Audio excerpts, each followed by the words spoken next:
ಯುದ್ಧದ ಮಧ್ಯೆ ಕೇಂದ್ರದಿಂದ ಒಂದು ಗುಡ್ ನ್ಯೂಸ್ ಬಂದಿದೆ. ಪೆಟ್ರೋಲ್ ಮತ್ತು ಡೀಸೆಲ್ ಅಬಕಾರಿ ಸುಂಕವನ್ನು ಇಳಿಕೆ ಮಾಡಲಾಗಿದೆ.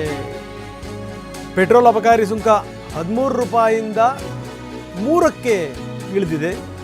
ಡೀಸೆಲ್ ಅಬಕಾರಿ ಸುಂಕ 10 ರೂಪಾಯಿ ಇಳಿಕೆ ಆಗಿದೆ. ಇದೊಂದು ಶುಭ ಸುದ್ದಿ. ಇಂಥ ಸಂದರ್ಭದಲ್ಲಿಯೂ ಕೂಡ ಬಹುಶಃ ನನಗನ್ಸುತ್ತೆ ಜಗತ್ತಿನ ಯಾವುದೇ ರಾಷ್ಟ್ರ ಇಂಥ ಒಂದು ಧೈರ್ಯ ಮಾಡಲಿಕ್ಕಿಲ್ಲ. ನೀಲಕಂಠಂ ನಮ್ಮ ಜೊತೆಗಿದ್ದಾರೆ. ಬೆಂಗಳೂರಿನ ಪೆಟ್ರೋಲಿಯಂ ಅಸೋಸಿಯೇಷನ್ ಏನಿದೆಯಲ್ಲ ಅದರ ಸದಸ್ಯರು. ಪೆಟ್ರೋಲಿಯಂ ಅಸೋಸಿಯೇಷನ್ ಏನಿದೆಯಲ್ಲ ಅದರ ಸದಸ್ಯರು. ನೀಲಕಂಠಂ ಅವರೇ, ನಾನು ಧ್ವನಿ ಕೇಳ್ತಾ ಇದ್ದೀನಿ ಅಂತ ನಾನು ಭಾವಿಸ್ತೀನಿ. ಏನು ಸರ್ ಇದು ಗಲ್ಫ್ ಯುದ್ಧದ ನಡುವೆನೂ ಕೂಡ ಕೇಂದ್ರ ಈ ರೀತಿ ಗುಡ್ ನ್ಯೂಸ್ ಕೊಟ್ಟಿರೋದು, ಏನಂತೀರಿ ಸರ್?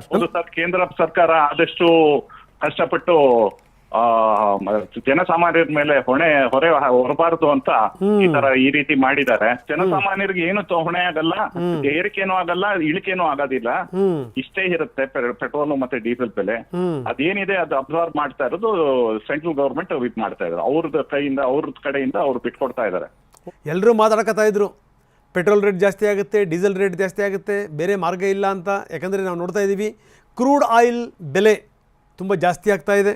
ಇಂಥ ಸಂದರ್ಭದಲ್ಲಿ ಕೇಂದ್ರದ ಈ ನಿರ್ಧಾರ ಬಹಳ ಅಚ್ಚರಿ. ಇದು ಪಕ್ಕದ ಪಾಕಿಸ್ತಾನ ತರಗುಟ್ಟು ಹೋಗಿದೆ, ಯುರೋಪ್ ರಾಷ್ಟ್ರಗಳು ಅದುರು ಬಿದ್ದು ಹೋಗಿವೆ, ಆಸ್ಟ್ರೇಲಿಯಾ, ನಾನು ನಿತ್ಯ ಹೇಳ್ತಾ ಇದ್ದೀನಿ, ಈಗ ಇನ್ನೂ ಕೂಡ ಜಾಸ್ತಿ ಆಗಿದೆ.